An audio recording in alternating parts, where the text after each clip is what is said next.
사도 바울은 골로새 교회의 교인들에게 이야기합니다. 너희가 구원을 이루기 위해서는 예수 그리스도 한 분이면 충분하다. 그 이유는 예수님이 곧 이 온 세상을 만드신 창조주 하나님이시다. 또한 예수님이 세상 모든 만물을 자신의 뜻 가운데서 다스리고 계시는 왕이시다. 그리고 예수님이 너희를 위하여 죽으시고 그 죽음을 이기고 부활하셨다. 예수님이 죽으시고 부활하실 때 너희도 믿음으로 예수님의 죽음에 동참하여 너희의 옛사람은 죽었고 부활하신 예수님과 함께 하늘에 속한 새 사람으로 거듭났다. 이제 하늘에 속한 사람이니 땅의 것에 속한 헛된 것들을 죽이고 하늘의 것을 위하여 살아야 한다라고 이야기하고 있습니다. 그러면서 땅의 것을 버리고 하늘의 것을 추구하며 살아야 하는 삶의 현장으로 가장 먼저 가정을 언급하셨습니다. 그 이유는 인류 공동체 가운데서 가장 중요한 것이 바로 우리의 가정이기 때문입니다. 그리고 하나님이 가장 먼저 세우신 공동체가 바로 가정입니다. 가정이 가장 중요하면서도 동시에 우리의 민낯이 철저하게 드러나는 곳 역시 가정입니다.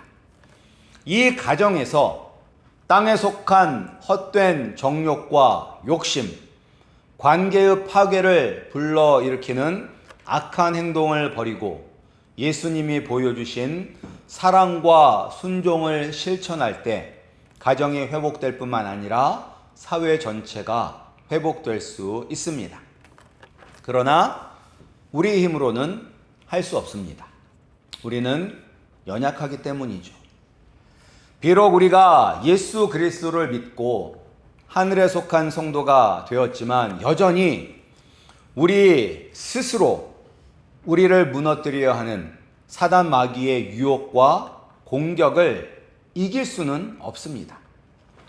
따라서 우리에게 악한 정욕과 욕심과 싸워서 승리할 수 있는 힘을 주시는 성령님의 도우심을 구하는 기도를 예수 그리스도의 이름으로 하나님 아버지께 드려야 합니다. 이 기도는 멈춰서는 안 됩니다. 계속 기도해야 됩니다. 또한 영적으로 깨어서 기도해야 됩니다.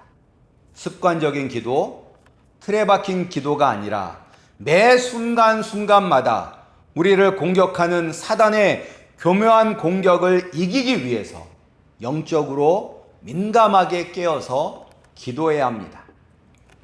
그리고 나 자신만을 위해서 기도할 뿐만 아니라 예수님이 온 세상에 전파되기 위해서 세상의 모든 족속과 민족에게 예수 그리스도를 증거할 수 있도록 기도해야 됩니다.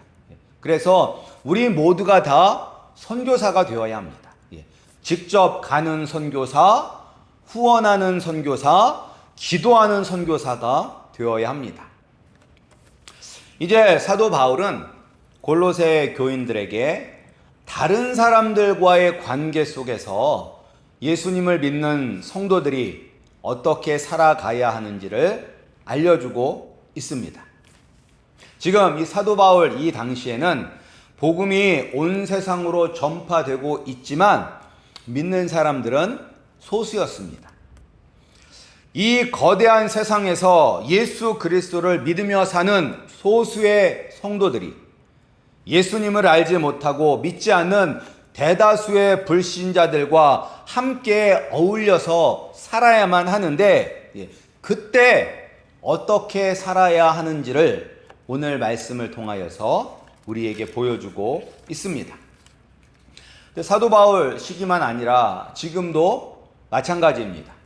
우리가 교회를 오래 다니면 주로 교회 다니는 분들과 만나기 때문에 예수님을 믿지 않는 분들을 만나기가 참 어려운 것처럼 보이지만 보이는 것만 그렇게 보일 뿐 실상은 예수님을 모르고 살아가는 사람들이 훨씬 더 많습니다. 한국 같은 경우도 최근 한 10년 새에 20, 30대의 그 성도의 비율이 한 10%가 확 줄었다고 합니다. 갑작스럽게. 근데 미국도 마찬가지죠. 미국도 1950년대에는 한 75% 이상, 80% 이상의 사람들이 하나님 믿고 교회를 다녔다면 지금은 50%가 깨졌어요. 천주교를 합쳐서 모든 하나님을 믿는다고 하는 사람들이 한 49%인가로 줄었습니다. 근데 그 중에서 이제 개신교는 더 많이 줄어들었겠죠. 그러니까 세상에는 예수님을 모르고 가는 사람들이 훨씬 더 많습니다. 그리고 우리는 그 예수님을 모르는 사람들과 함께 어울려 살아야 합니다. 그리고 그들도 예수님이 필요합니다. 예수님이 이 땅에 오셨을 때 예수님은 의인을 위하여 오신 것이 아니라 죄인을 불러 회개케 하기 위하여 오셨습니다.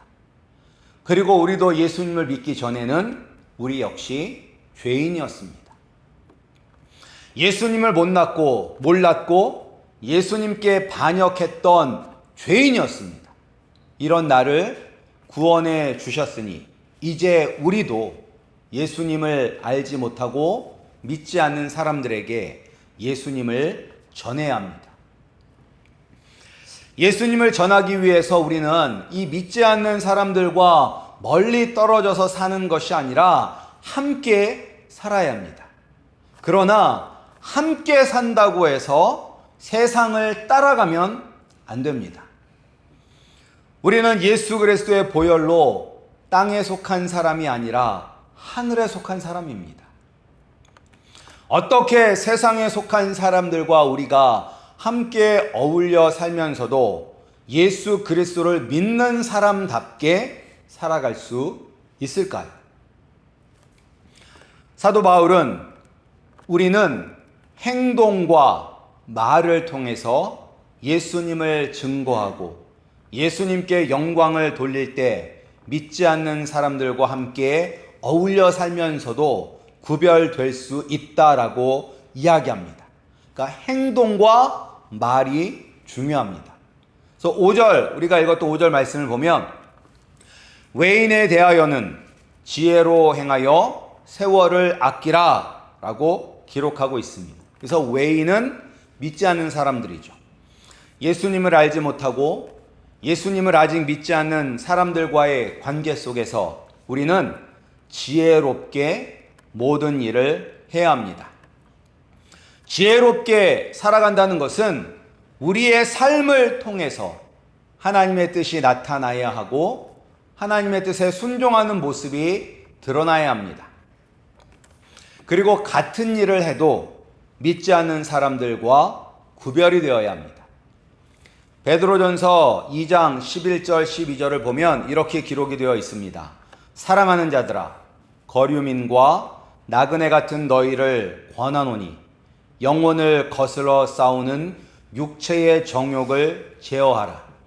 너희가 이방인 중에서 행실을 선하게 가져 너희를 악행한다고 비방하는 자들로 하여금 너희 선한 일을 보고 오시는 날에 하나님께 영광을 돌리게 하려 함이라 라고 기록하고 있습니다. 그러니까 선하게 살아라. 세상 사람들에게 구별되게 착한 일을 하면서 살아라 라고 이야기하고 있습니다. 우리가 지혜롭게 살아가는 것은 이 세상에서 선하게 살아가는 것인데 선하게 살려면 먼저 땅에 속한 육체의 정욕을 우리가 다스려야 합니다.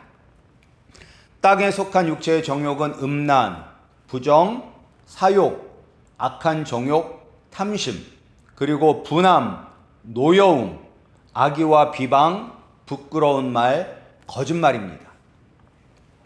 세상 사람들은 이러한 정욕에 자기 자신을 내던져서 헛되고 거짓된 즐거움 속에 빠져 살아갑니다. 그러나 예수님을 믿는 성도들은 이런 땅에 속한 더러운 것들을 버리고 이 정욕이 우리를 다스리지 못하게 합니다. 그러면서 동시에 우리는 선한 일을, 착한 일을 행하며 살아야 합니다.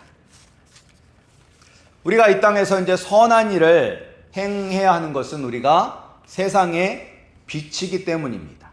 우리는 세상의 빛이에요. 빛은 어두움을 몰아냅니다. 왜 우리가 선한 일을 하면, 세상 사람들보다 더 선하고 착하게 살면 세상과 구별되고 예수님을 증거하는 증인의 삶을 살 수 있게 되는 것일까요? 그것은 사람들은 누구를 통해서 예수님을 보냐면 믿는 성도를 통해서 예수님을 보기 때문입니다. 예수님을 믿는 내가 어떻게 이 세상에서 사느냐에 따라서 사람들이 예수님께로 올 수도 있고 예수님을 무시하고 경멸할 수도 있습니다. 이제 마가복음 9장을 보면 예수님이 산에 올라가셔서 영광스러운 모습으로 이제 변화가 되셨다가 이제 내려오시는 그런 장면이 있습니다. 근데 예수님이 산에서 이렇게 내려오실 때 보니까 이 땅에 이 산 아래에 남아있던 제자들과 서기관들 사이에 막 이렇게 논쟁이 일어나고 그 주위에 무리들이 가득하게 있는 것을 예수님이 보게 됩니다. 그러면서 예수님이 도대체 무슨 일이냐라고 물었습니다. 그때 이제 귀신 들린 아들을 가진 아버지가 예수님께 이야기합니다. 선생님, 내가 귀신 들린 내 아들을 선생님께 데려왔습니다 라고 이야기를 합니다. 그런데 그때 예수님은 그 자리에 안 계셨어요. 이 사람은 예수님의 제자들에게 자신의 귀신 들린 아들을 데리고 왔지 예수님께 데리고 간 건 아니었어요. 그때는 예수님은 이제 산에서 내려오고 계셨으니까. 그런데 이 아버지가 뭐라고 이야기해요? 예수님께. 선생님, 내가 귀신 들린 내 아들을 선생님께 데려왔나이다. 그러니까 예수님의 제자들이 곧 그 모습이 예수님의 모습으로 비춰지는 것입니다. 따라서 우리가 이 땅에서 어떻게 사느냐에 따라서 예수님을 믿지 않는 사람들은 예수님은 이런 분이구나 라고 알게 되는 거예요.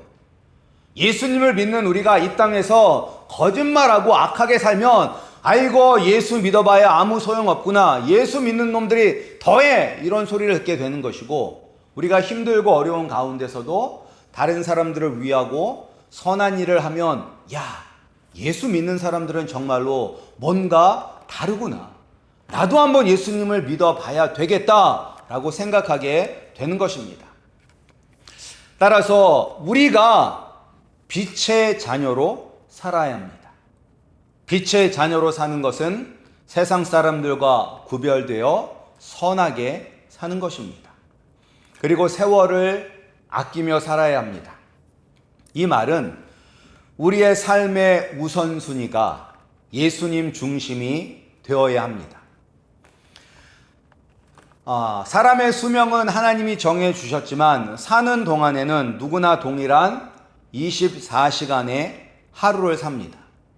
부자라고 해서 하루가 72시간이고 가난하다고 하루가 24시간이 아니라 부자나 가난한 사람이나 동일한 24시간의 하루를 살아갑니다.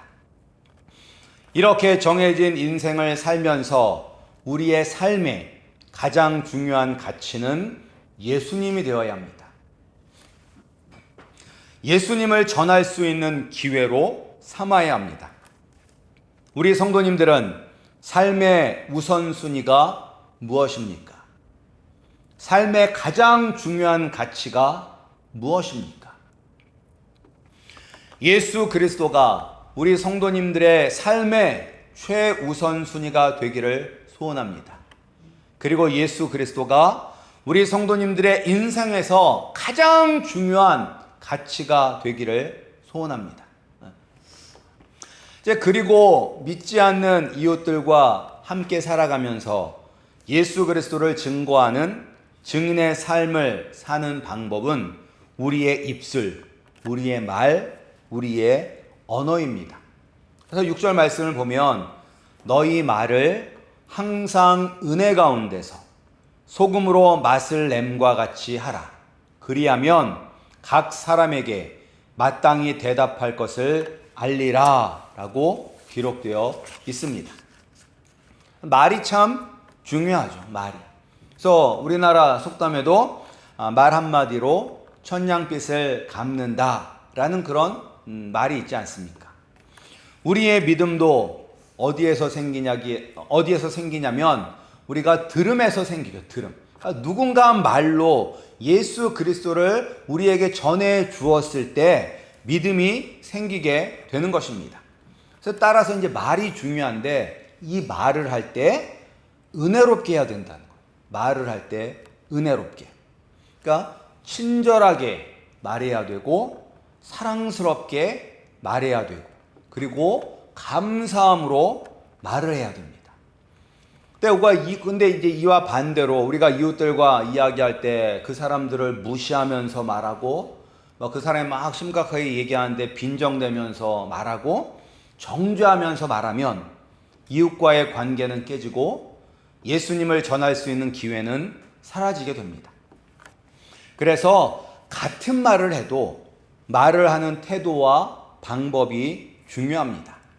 그래서 6절에 소금으로 맛을 냄과 같이 말을 하라고 합니다. 그러니까 소금은 부패를 방지하는 역할도 하지만 맛을 내는 역할도 합니다. 소금이 들어가지 않는 음식은 맛이 있습니까? 맛이 없어요. 맛이 없어요. 근데 짜게 먹으면 건강이 안 좋다고 소금을 안 넣는 경우가 있어요. 그러면 맛없어서 못 먹겠어요. 건강도 좋지만 먹을 때는 맛있게 먹어야 되는데 그래서 예전에 그 어떤 요리사 자격증을 가지고 있는 저희 성도가 있었는데 그분이 이제 가끔 막 요리를 하는데 막 소금을 많이 넣더라고요. 근데 확실히 소금을 넣으면 맛있어요.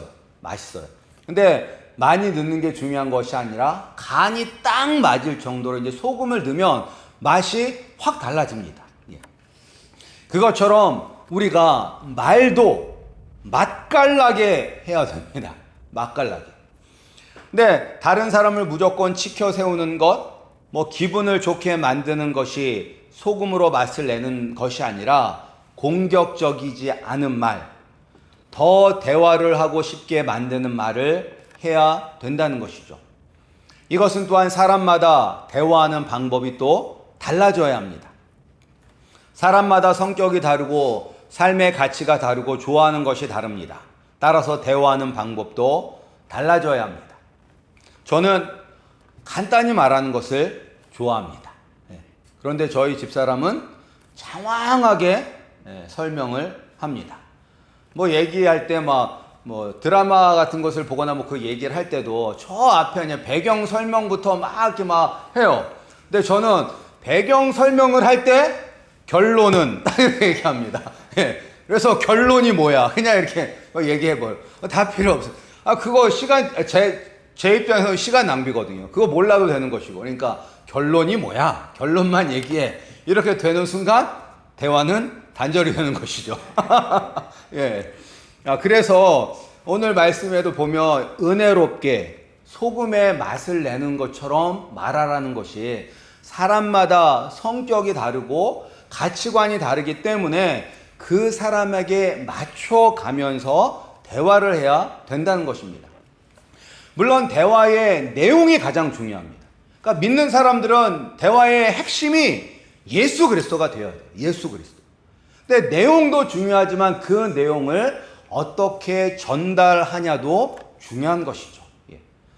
특별히 믿지 않는 사람들과 그 내용을 전할 때 그들의 말을 들으면서 그들의 입장에서 들으면서 예수님을 증거해야 되는데 그냥 다 듣지 않고 필요 없어. 다 필요 없어. 예수님만 믿어. 이렇게 얘기하면 듣는 사람이 빈정상해서 너나 믿어. 난 안 믿고 지옥 갈련다. 이렇게 완전히 갈라지는 경우가 생길 수 있습니다. 따라서 우리 지혜롭게 말하는 것이 중요합니다.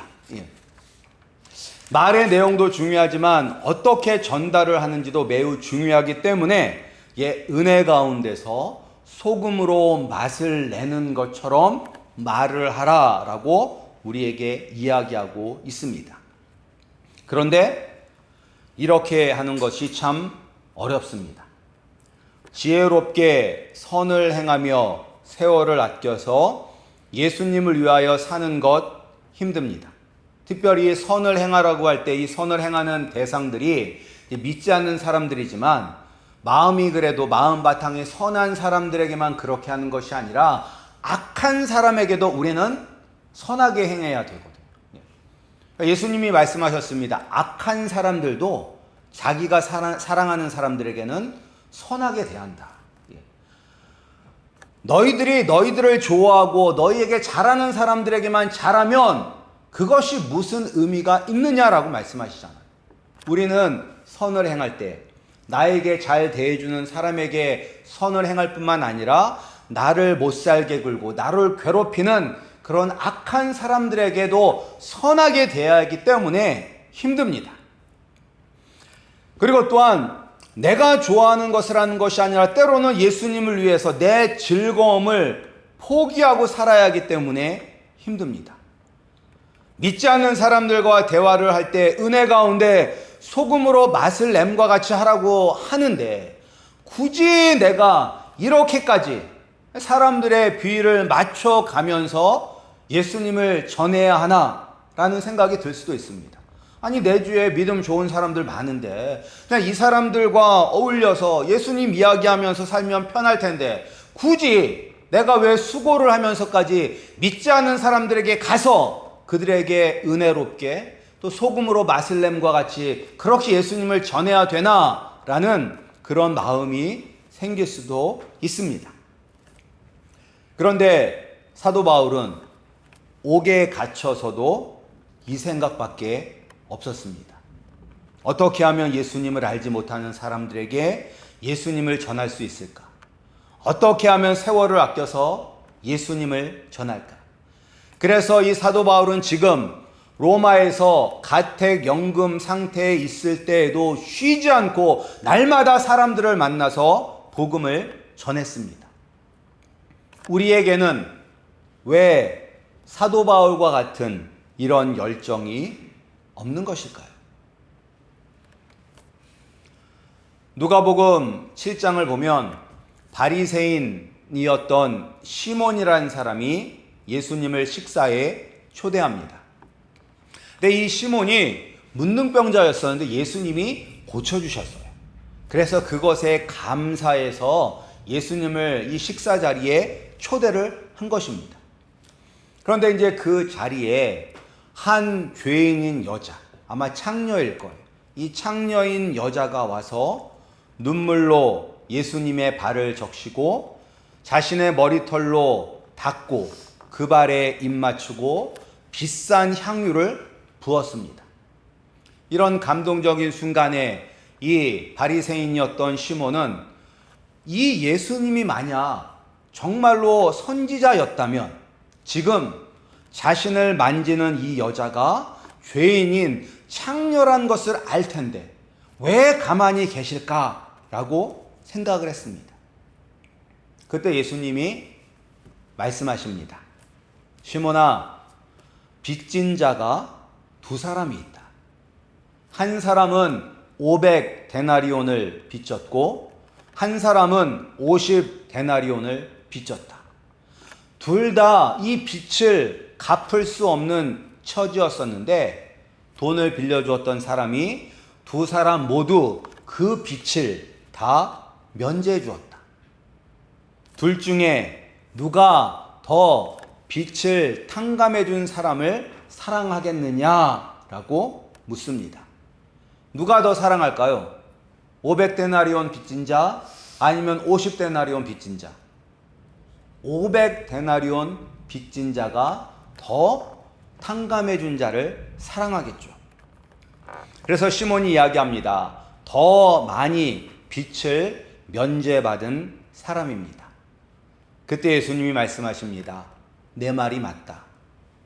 적게 용서받은 사람은 적게 사랑하고 많이 용서를 받은 사람은 많이 사랑한다.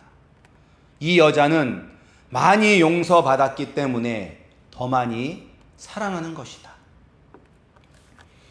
우리가 예수님을 위해서 이웃과의 관계에서 지혜롭게 선을 행하고 우리 시간의 우선순위를 예수님께 두지 못하고 또한 이웃과 대화할 때 친절하게 사랑스럽게 감사함으로 소금으로 맛을 내지 못하는 것도 우리가 예수님을 많이 사랑하지 못하기 때문입니다.